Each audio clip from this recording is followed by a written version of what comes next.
afternoon. I'm RINSA, and I'm the General Manager for Community Futures Lethbridge, and I have the honor of being your MC for today. Today's project is building a business downtown pitch competition. Before we start, I want to acknowledge the traditional territories and oral practices of the Blackfoot Nations, which include the Siksika, the Pawnee, and Kainai. We also acknowledge the Tsuut'ina and Stoney Nakoda First Nations, the Métis Nation, and all the people who make their homes in the Treaty 7 and region of Southern Alberta. So what brings us here today? Well, just like the show, The Dragon's Den, 3 brave entrepreneurs have the opportunity to pitch their business idea to the downtown Dragons, a panel made up of landlords who own commercial building space in the downtown core. So, with the support of the Heart of the City Committee, we are putting up a grand prize of $12,000 towards the rent offered by one of these great dragons. So thank you all for your time and commitment to this project. The format for today will be as follows: 7-minute presentation for the entrepreneurs, 7 minutes for question and answer, 7 minutes approximately for deliberation and to get set up for the next presentation. There will be a time clock in the back, so entrepreneurs be aware of when the time clock comes down from your 7 minutes, you will be cut off. So I hope you practice your pitch.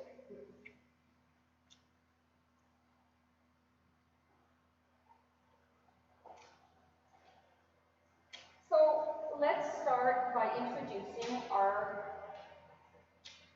dragons. Pretty much know what I want, but if I don't stay on script, you guys will be here for 3 hours. All right, our first dragon today is Debbie Henderson, who's representing Park Place Mall. Our second dragon is Ken Harvey, representing Royal Page. Our third dragon is Tim Pachowski, representing Summits and the Coast. Our fourth dragon is Hunter Heggie, representing Cape Developments. Our fifth dragon is Mary Pekarsky, representing the old Fire Hall building. And then our sixth and final judge will be Andrea Sandhu, representing the port.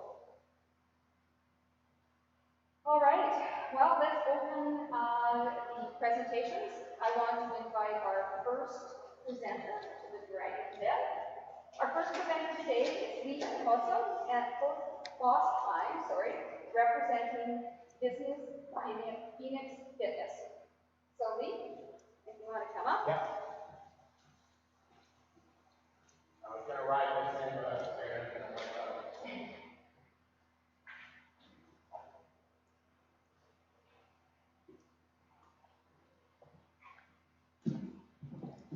good afternoon, everyone. My name is Lee Fossum. I'm the co-founder of Phoenix Fitness. To start off, I'd like to give a bit of background. So I originally started really Phoenix, our parent company, in 2017, and until 2019 we were operating as an education consultancy focusing on international education and education tourism. However, when the pandemic hit, a big boom came for the industry and we were pretty much wiped out. So we had to pivot. And as you know, pivot came kind of from the pandemic itself. So, as we all know, the pandemic is causing pretty considerable worldwide difficulties. But with every cloud, there comes a silver lining. With the pandemic, people's attitudes and behaviors started to change. More people had time to do things on their own. They also had time to go outside and do more exercises. This also was compounded by people's interest in environmental awareness and energy crisis.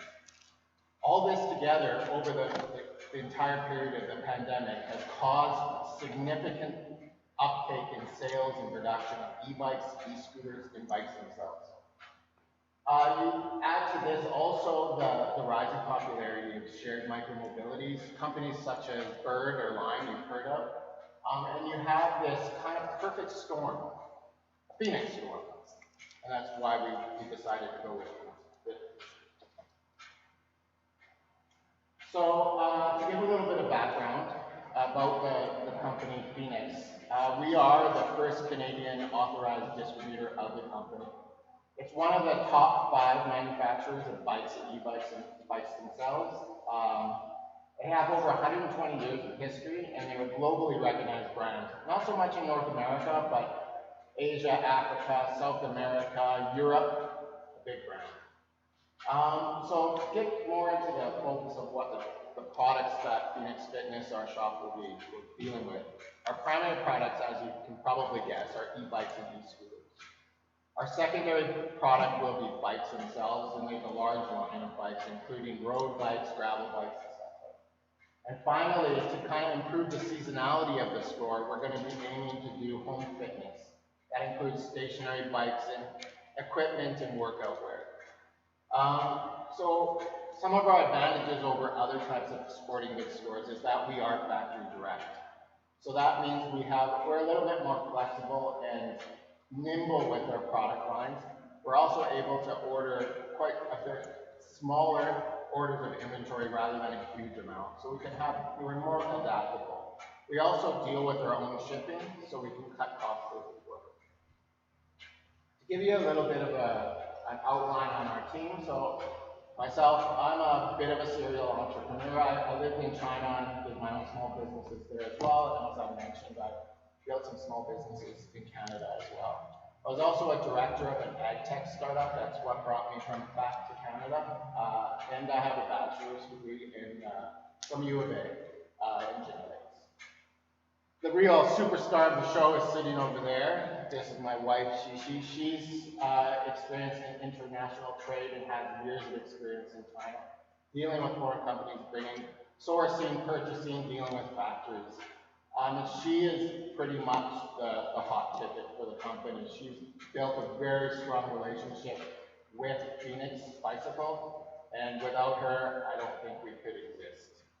Finally, our last team member is Stephen Hall, and he's got experience building commercial and retail projects in Regina, one of them being Go Sushi.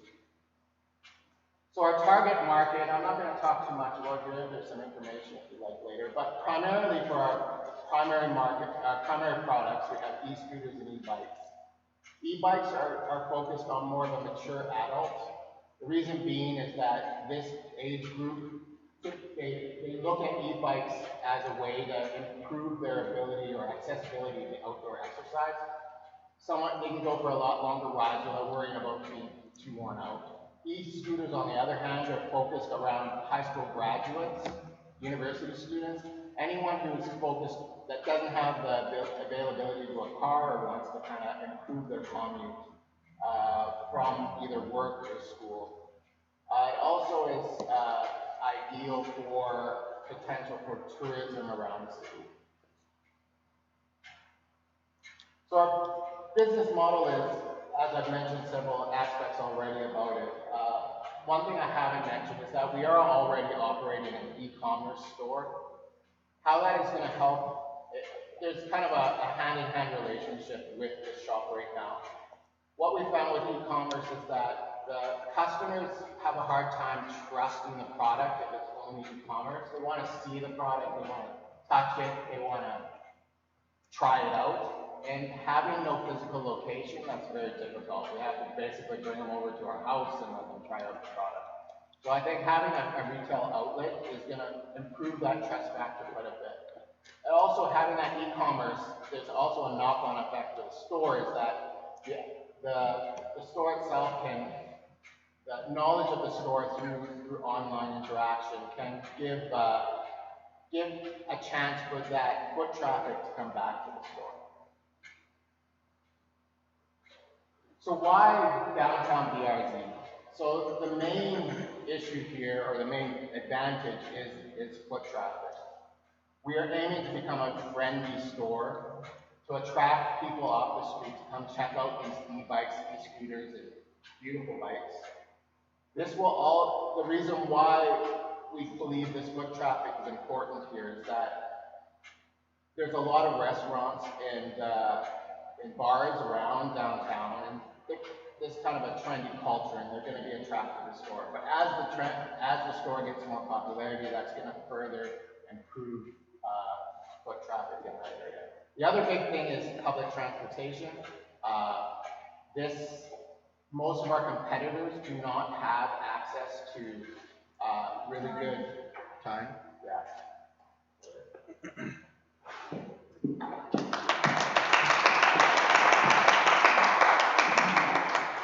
Thanks, Lee. Yeah. So I learned that I am one of your mature audience people, and kudos to oh, that's okay, yeah. Kudos to people with hot chicken. That's I need to be grilled. Yes. All right. So I will open up the floor to members of the Dragons. If you have a question, let me know. I'll come to you with the mic. We're sharing one mic, so bear with me as I'm getting my steps today.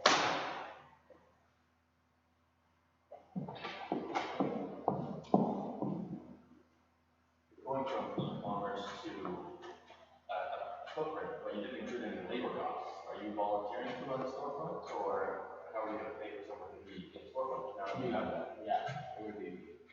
Volunteer. Yeah, well, volunteer my time to the point where the cost of the actual shop is I'm going to pay myself, but I'm going to pay myself the bare minimum. Basically, my budget, my living expenses budget is where I would pay myself. So yeah, until the very beginning, that's all. That's what I've been basically doing in comments about. Is I'm working essentially for free until I can get the business going. I think all entrepreneurs at the beginning they have to be willing to. They have to be able to pay themselves to survive, but they also have to be willing to take a hard bullet sometimes. Sorry, Oh, I'm going to run back. Sorry, I should have talked to you. That's all right. No, I'll run back.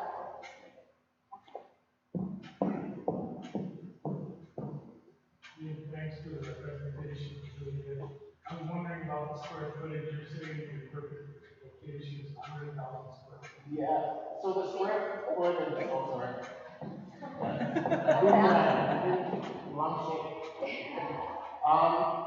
The reason why we kind of aim for a smaller square footage is because we want to eliminate costs. With a large square footage area, we do have to play around with the business plan a little bit more. But it is a larger space would be nice. You can showcase more, you can have more product. A lot of, like, one thing I hadn't been trying to mention was that with the e-commerce store, we have more products than we can actually, you can bring in more products. We have more products on the e-commerce shop. But if you have more space, you could potentially bring some of those products in. Maybe it's just a showcase purchasing, where basically, here's, check out what we have, just order it from the store. But really the size of the store is just to keep down cost.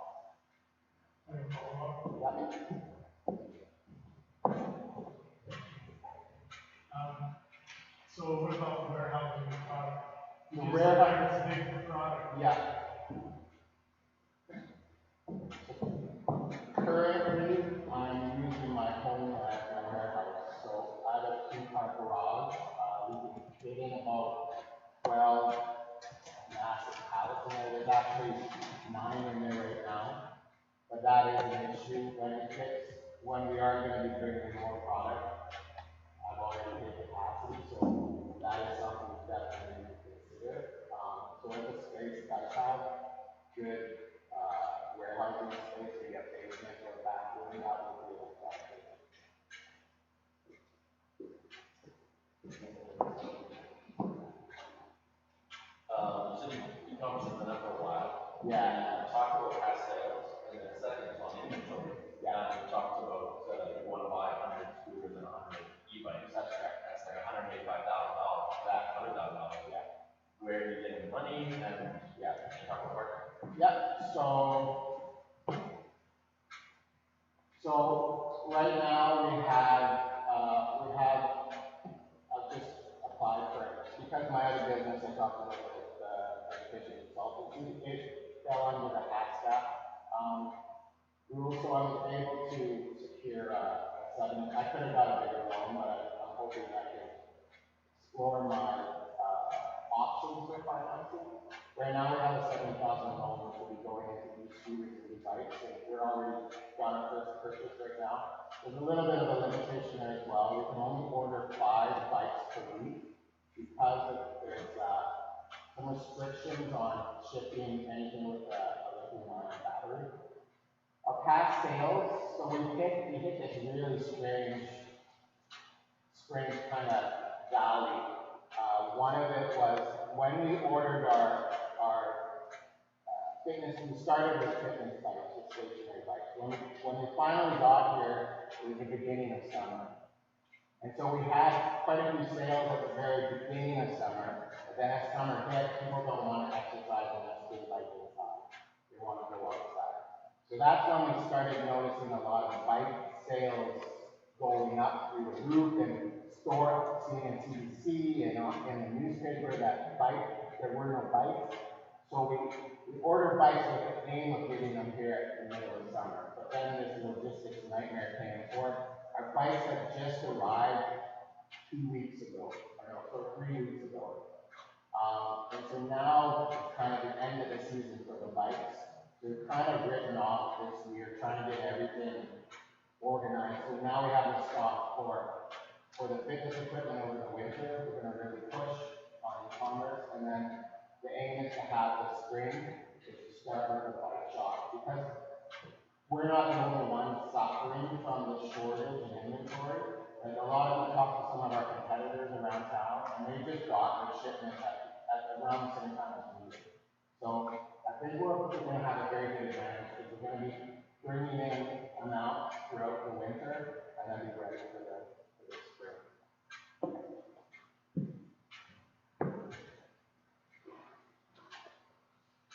I'm just curious how you got your competition with the resistant Yeah.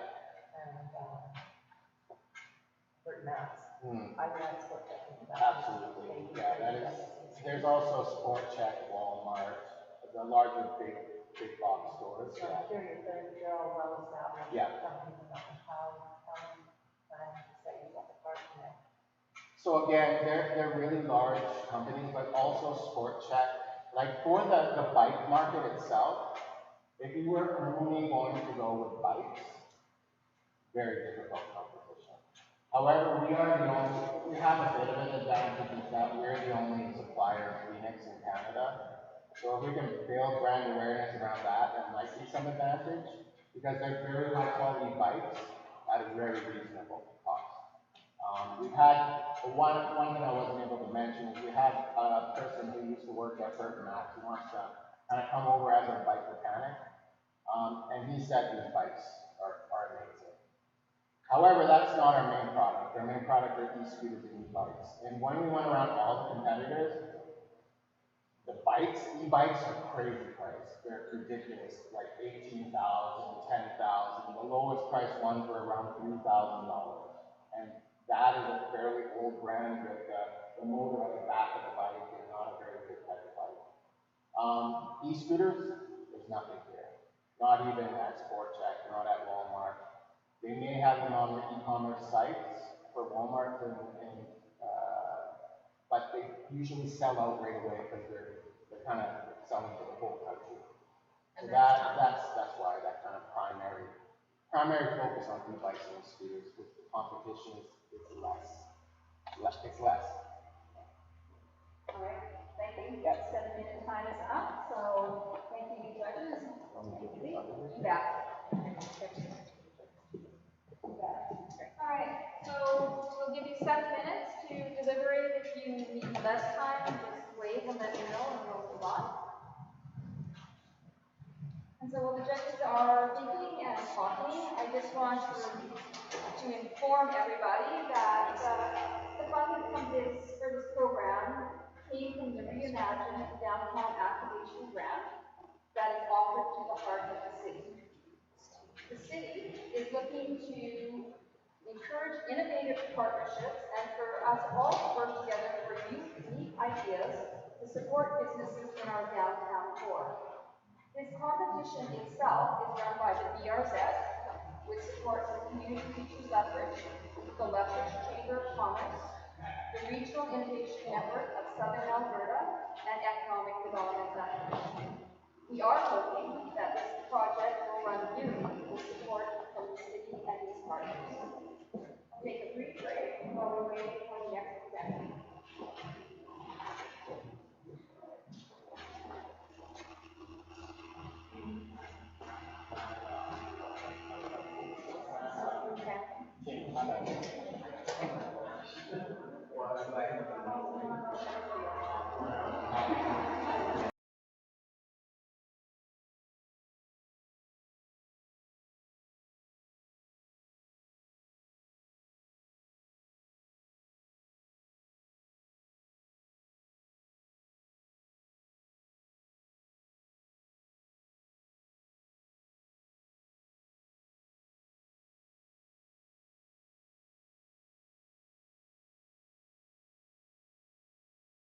Welcome back, everyone. Welcome back, judges. Great presentation on first, so exciting business that hopefully will head to our downtown court. I'd like to invite our second presenter to the Dragon's Den, David Lance from Affluent Accounting. David?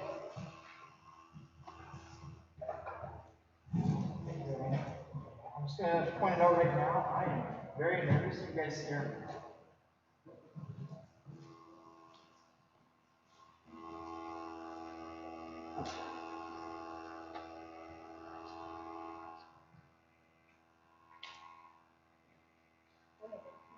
Everyone, at some point in their life, will need an accountant. There's no way around this. Every year, people are required to file their taxes. Either that, or leave the benefits on the table, or have an amount point be penalized. Far too often, I've had clients come to me that have had either a bad experience with accounting or a misconception of accountants. This has become all too forefront for the industry. Here at Affluent Accounting, we strive to make this a mandatory task as easy, as fun, and as stress-free as possible. Our only desire is to help people. Help people understand their numbers, their taxes, and how to improve their results. They need to feel secure with their money and be able to trust their accountant.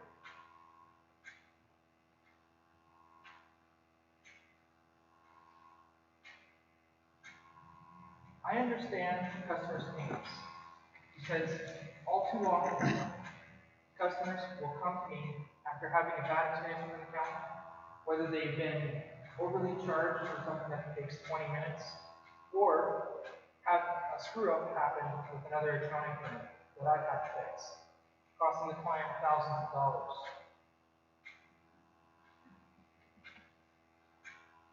This is definitely a growing market. In fact, last year, I doubled my numbers, both in taxes and in people.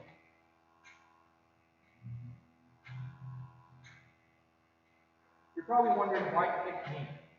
Why this guy wearing this polo shirt and cap? Well, it's because I don't dress like any other typical accountant. I want to meet you right where you're at. I am a mobile accountant. I may have an office, but I come from you. I have clients all over Canada. I want to see you at your business to better understand your business and where your struggles are.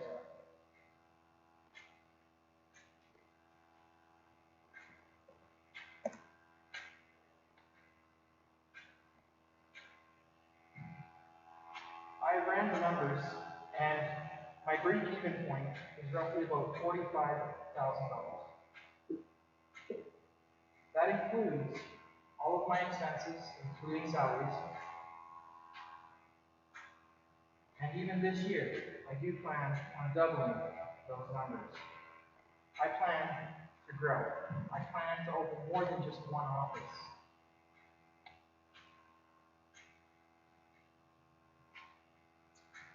During tax season is the busiest time of the year, and this is for any accountant.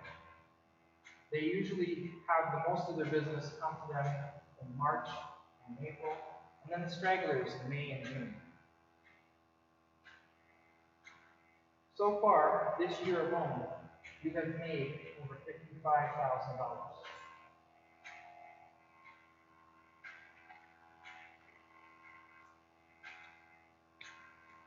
Is my operation feasible? I'm standing here today to say yes, it is.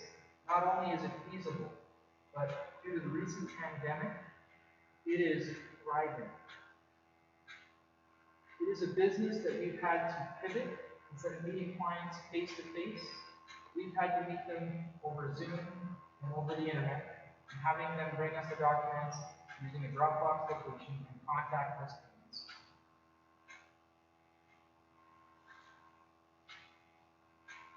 Talking about my experience, I am an accountant. I graduated from the University of Lethbridge about 4 years ago and have been growing my business ever since, gaining experience along the way.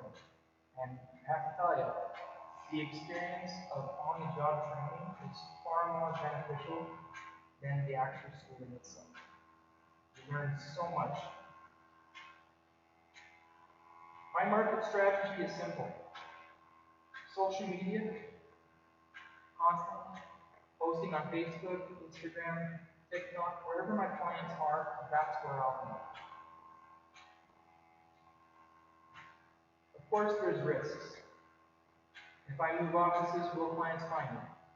Well, hopefully the social media alleviates that. If we have another lockdown, will clients still continue to use my online services? Let's hope the internet holds out. I strive to help everybody in any way that I can get the most back out of their taxes, because at the end of the day, it is your money, and you do deserve to keep it. Thank you.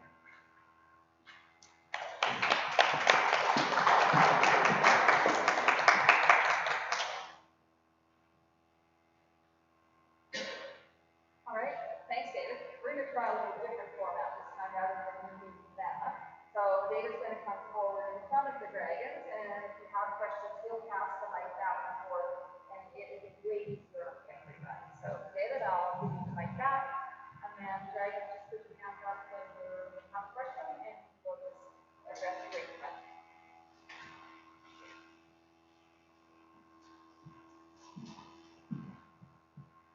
Thanks, David, for your presentation. So this year, you created 55,000. So what's your projection? Is that your net revenue, your gross revenue? That would be the gross revenue. Okay, so your gross revenue is 55,000. And you do preservation, you're expecting that to rise to 90,000. So I would assume that's you're saying your 2022 projected revenue is 90,000. And also, just you can answer comment to that. Last thing that I'll ask is a reference staff inside of your presentation.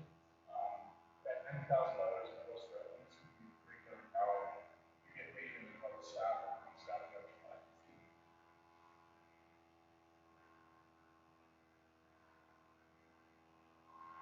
Thank you.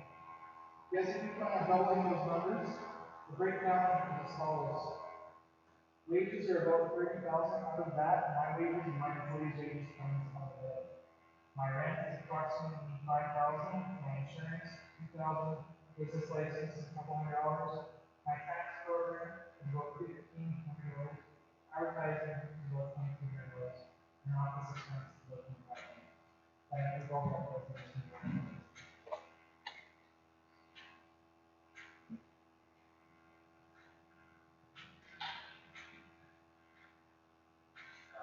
How marketing manager kind of on the table, I guess. How long have you been advertising with marketing and results?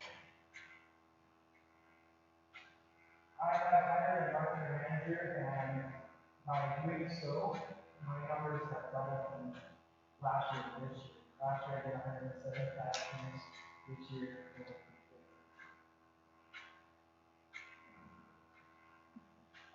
What's your capacity? Like, so when you say you're going to bring on a team and throw that over, that seems like a lot of sacrifice as well. So, how many can you do? how many hours are in a day? I can do about on a basic personal project, basically, you can download all the steps and put it together. It takes anywhere from 15 to 20 minutes. So, I've been wanting to do about 100.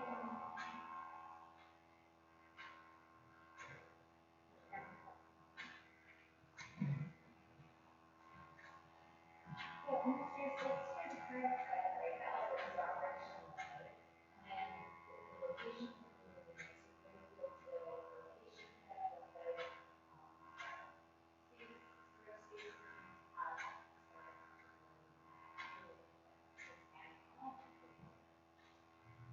find space in there.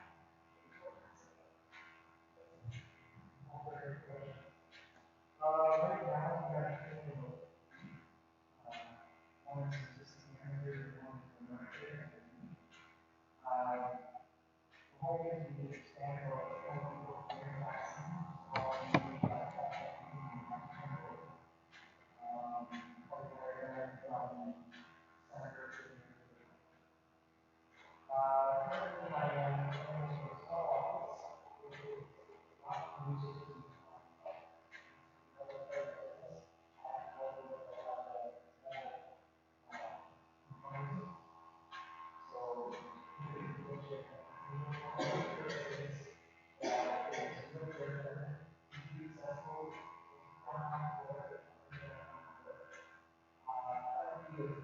offices and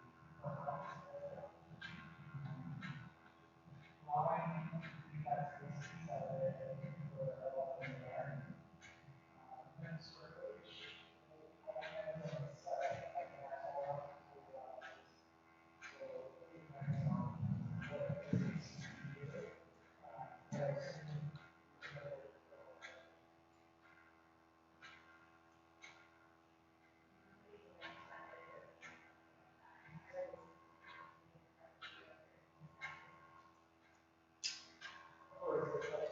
Right, it's always a concern where trying to get food, especially awesome boxes. So my guy would be obviously very more than that. So for the 5,000, now you can also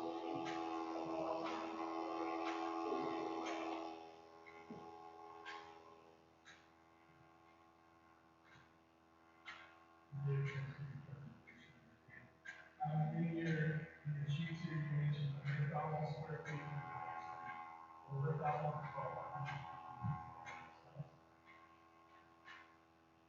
Correct. Well, I would do the side, the bottom side,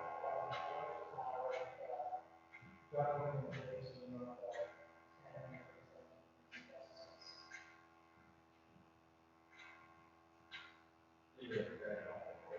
So what's coming on this main of the building is a hybrid space. That's kind of what we the rock space is. People from home often have time. Stay that way. So in that, you have this building is up as a precedent that clients come up and you go to meeting room and book and meet with clients. But then you also have a private office, which would be relatively small, and basically you can do with an assistant manager that has space. You lock your computers, your private projects. All of it will be included, so you can take the 7.5 in the budget, and we'll include all the rentals. And then you also have a huge shared space for all of you store the staff members. They can work out of a hot desk just outside your office. And again, you can add that in the private space. So that person working an hour a week or 40 hours a week, they can kind of come and go and you can scale as they need.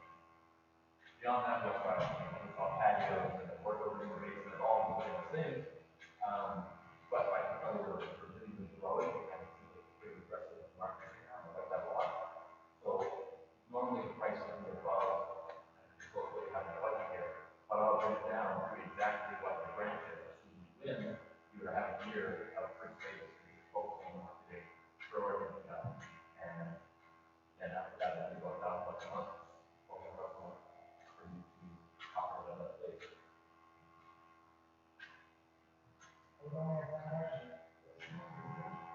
It does come with a big deal. So, no, but I do have a digital sign. So I'm going to have a big, photo, the key behind government there, flip that to a portrait, and double face it, and port that in there. So there's about 4,000 cars that drive past over there, average over here. They'll see that. And then I also have a digital sign over here, that's off the park gate. So that digital sign is first of the door, will have your logo on rotation, and so that's all we'll need to walk by traffic. And we'll be on both.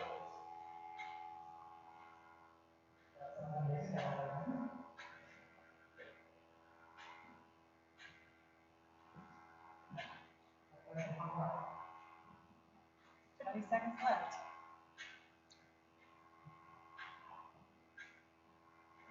Awesome. Well, that's pretty exciting. That's what it's all about. We may have an offer on the table. So stay tuned. It's also rather, the time is perfect because the next little infomercial that we made, I just wanted to take time and acknowledge where we're at. So today, we're in the Post building. Lethbridge's most iconic building. It's reimagined for innovative future. And I want to take time to thank Tim and Ken Honchinsky from the Post for their partnership in donating this great space. I also want to acknowledge Stephen Oyango from Legend Productions for making this event live, and also from Teamworks, who is supplying this props and the covers. So thank you all very much for your contribution. shortly after the delivery.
That's completely different.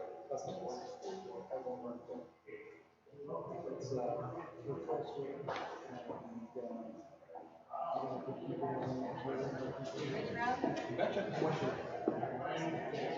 All right, well, welcome back to our third and final presentation for the day. So I would like to invite Riley Walder from Cookie Trees Ice Cream for our third and final presentation. And while Riley is busy doing his presentation, I get the honor of handing out some cookies. So Riley, it's all yours.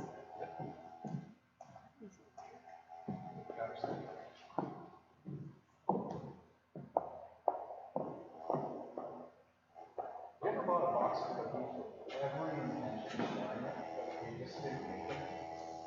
That's a cookie crime. My name is Riley Goldberg, and my wife and partner in crime is Diana, like the princess. We've been married for 13 years, and it's my pleasure to present our gift to Lethbridge, Cookie Crimes ice cream. Now, it might be just me, but it kind of feels like the apocalypse, maybe. We've been going through a weekly cycle of crisis, and I have bad news for everybody.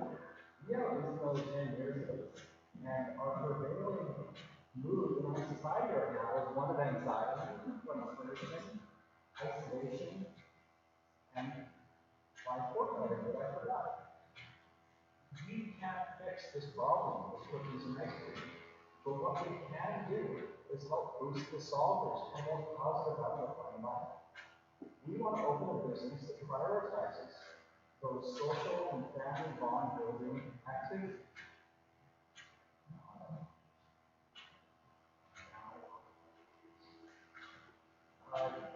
Because when times are tough, it's those relationships that we're going to cling to as we're wherever we go to store. And if you want to look at things like priorities, you just have to look at our competitors. And I don't even have to pick on a specific competitor. A typical ice cream parlor is going to have 80% of its worldwide dedicated preparation.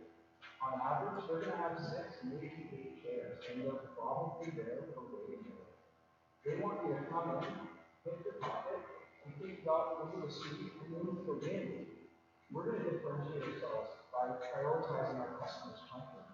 We want to have a space where people can hang out and enjoy those treats. Because our product is not for cookies and ice cream. It's that social bonding experience. Our cookies, our cookies are inspired by New York, where big cookies are king. And in New York, they line up around the block that they're baked on demand in about 12 minutes, and they just come out of the oven about this thick and just barely baked. You know the feeling I'm talking about. So among the ones I had, my bias that I brought in, we had the kitchen sink cookie, the rookie was one of those, and my new favorite, the German chocolate cookie. In addition to that, the cookies, these ones, our ice cream is creamy milk fat, and fat is flavor. We want to offer a selection of ice cream that's just not available in the retail situation. And if you have any vegetarians or lactose intolerant people in your family, we're going to have an offer for them because they're part of your family. We want them to be included. We also commit to always having something weird or unusual on our menu. And with that, when you hear our ad on the radio, and you hear about our toasted coconut cookies and cream, or maybe our old day season cornbread ice cream, you might be really curious. You need to do one and you have to check that out. And frankly, between our unusual name, Cookie Crimes, Ice Creamer, and our broad menu, we have a lot of responsive ideas to market our business. And because we're primarily targeting millennials, we're going to be focusing on traditional methods, but also meaning that YouTube, TikTok, Facebook, etc. We want to establish a brand that gives a sense of authenticity, curiosity, and playfulness that really only a mom and pop operations can offer. And about our mom and pop, Diana graduated from Lethbridge College from Business Administration Management, and she's the type in our operation. She can take a family recipe with the same ingredients, the same technique, and somehow come out with something that's better than what the mom can make. And everybody's scratching their heads. That talent is in the leverage heavily in our business. I bring an unusual set of talents to the table. I have a strange combination perhaps of highly creative and highly analytical, which is usually kind of a bias. I have almost a decade of experience in management. And I also have a ton amount of experience in production systems, quality control, standardization, and continuous improvement methodologies like Lean Six Sigma. I haven't really been into financials here. I'm sure you guys have probably questions about those. But what I will say is the financing that's available here will help us deal with very uncertain 2022. Since we're early days in the market, we know that the problem we want to help is already here. So we want to get into the market and establish our business, even if we have to deal with some of the aftershocks of the pandemic. And we can be creative about how we reach our customer in the meantime. What that means is those funds that would normally go into our rent will be routed into marketing for hopefully establishing a following for our business. Maybe including could be done to help establish a more resilient and positive Lethbridge. Thank you.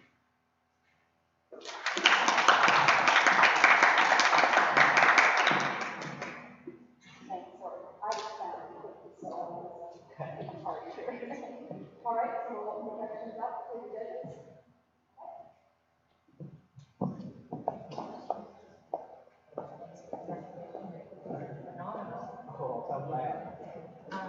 I'm just curious, so you listen to it based on how you set up? You know, when you're putting this, you've got convention and there's no meetings.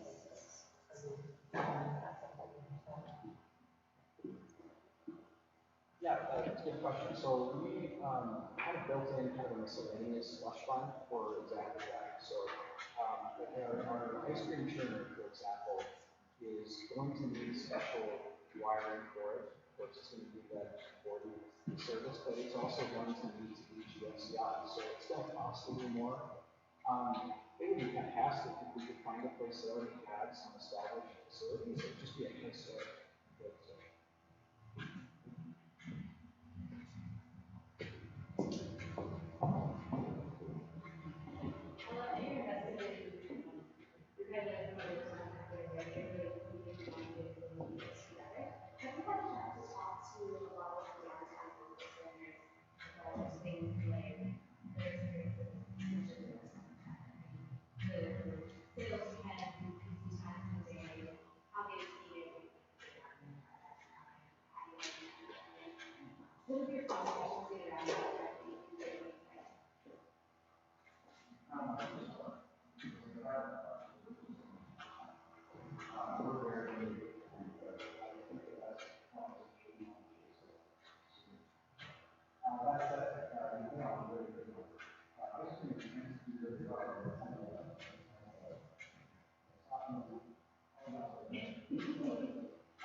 I would love to have you as a building as a problem. I don't know square footage for your if you ever were thinking of having a smaller spot without the kitchen, just to retail sales, you could even have a patio out there in the city. Use 10 square feet down, quite easy,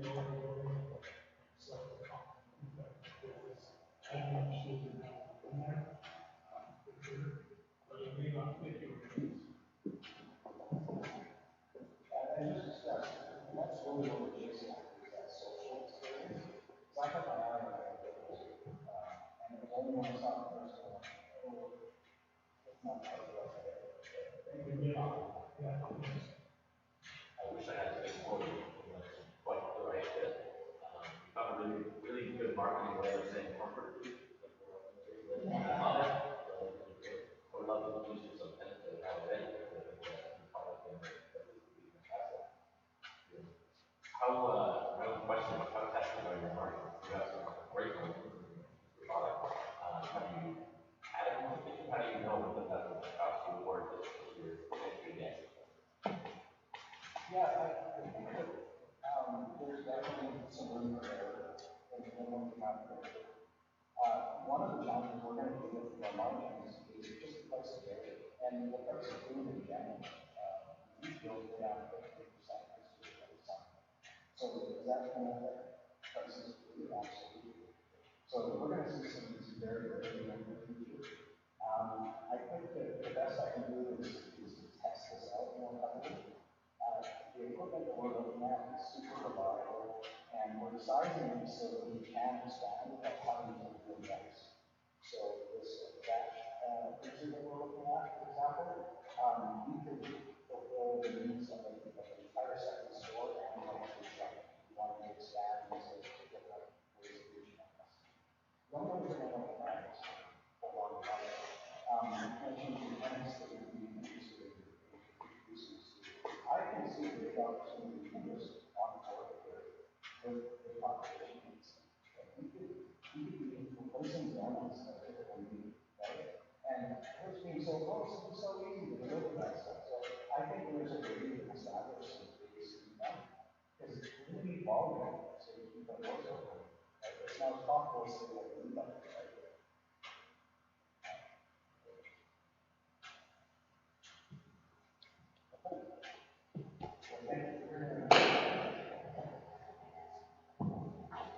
All right, thank you very much. And again, thank you for the cookies. I've managed to sample 2 of them and they're both delicious.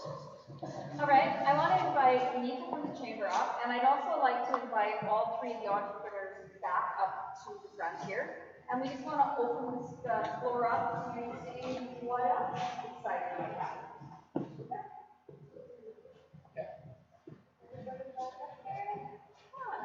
I have to bring my wife and make all of this. She's welcome up here as well. Alright, so we just wanted to give everybody an opportunity to maybe talk video, talk about opportunity, if you guys have questions about any of the specific spaces, just wanted to open it up a little bit to all of you to see if you can maybe feel part of it.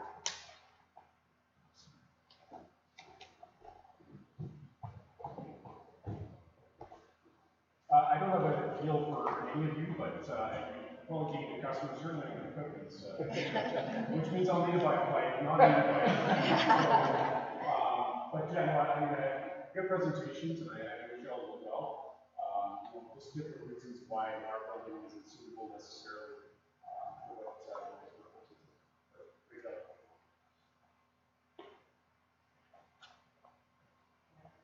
Thank you again for all of your presentations, they were great. At Lethbridge Shopping Center, none of you actually indicated that you're interested in that, which I understand you want to move downtown core, which we are part of, and we have phenomenal traffic, which is one of the things that I need to all indicated. So we do have possibly suitable locations, unfortunately. I would have been that kind of restrictions that protect product that we're offering, but I understand.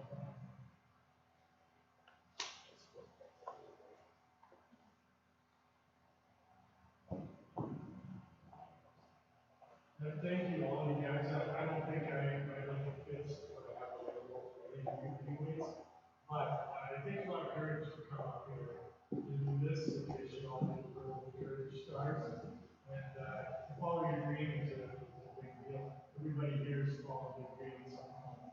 So congratulations to you for having pretty great interest in the thing and having other ideas and friends. I'd love to hear their ideas.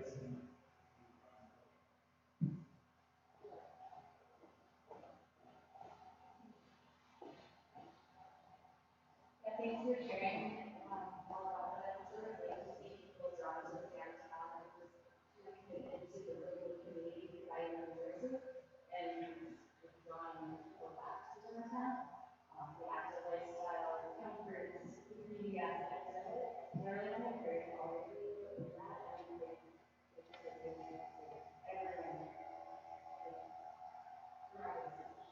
You just gotta tap into it. Your challenge is gonna be building a team and expanding and making sure you have enough space to follow that journey too. So granted, I'm really afraid for the little startup and I want to private office and then the main space is well and like Tuesday.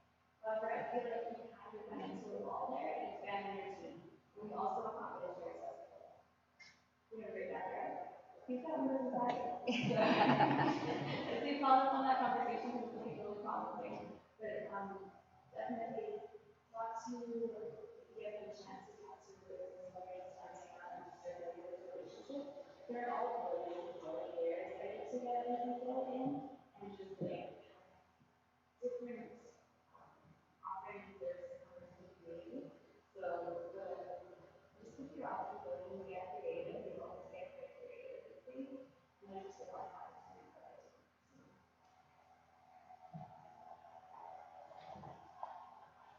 I'm not used to being in this type of thing. However, I have space for all three of you on the main floor of the firehouse we'd like to share. We have a kitchen. We have space for e-bikes. And there's a nice little office down there. Other than that, everything, firehouse doesn't think that I've got a Lethbridge square footage of me, they have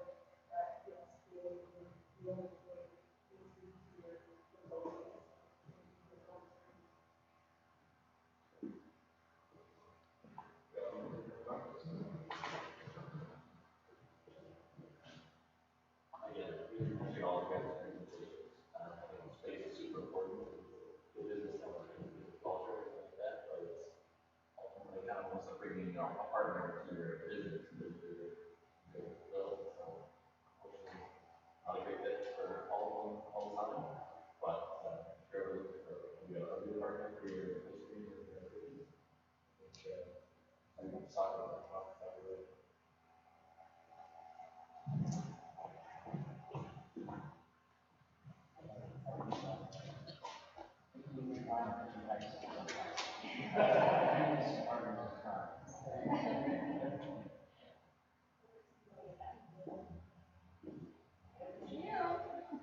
All right, well, thank you all very, very much. It's been a fun, exciting event. It's been the first try, so I don't know, just get bigger and better each time.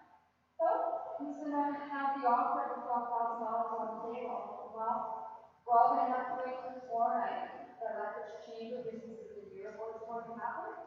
The guilds, the winners, everybody will be announced tomorrow. I encourage the businesses to stay tuned, maybe stick around, have some one-off conversations with the residents, and who knows, maybe we'll have several offers on the board. Thanks again, everybody. It's been fun.